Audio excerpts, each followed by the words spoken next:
Please someone help me. আমি এখানে এসে কোনোভাবেই আইসক্রিম খাওয়া অফ করতে পারতেছি না।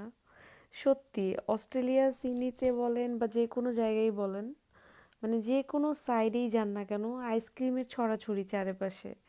আর এটা আপনাকে কোনোভাবেই শান্তিতে থাকতে দিবে না। আপনি ছোট হন, বড় হন, বয়স্ক হন, মানে এখানকার একটা কি বলবো, খুবই খুবই কমন একটা ব্যাপার, সবাই আইসক্রিম খাবে। অ্যান্ড আমি আসার পরে আমার কাছে এই ব্যাপারটা খুবই মনে হয়েছে যে না, খাওয়া উচিত, মানে খায় কেন ওরা এত বেশি। বাট আসলে বলতে বলতে এক সপ্তাহের মধ্যে আমি নিজেই অভ্যস্ত হয়ে গেছি। সো আমি কখনোই আমাকে ধরে রাখতে পারি না।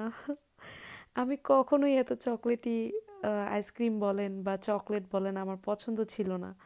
বাট এখানে আসার পরে পুরাই সব কিছু চেঞ্জ হয়ে গেছে। দেখেন এখানকার কবুতর পর্যন্ত চকলেট খায়।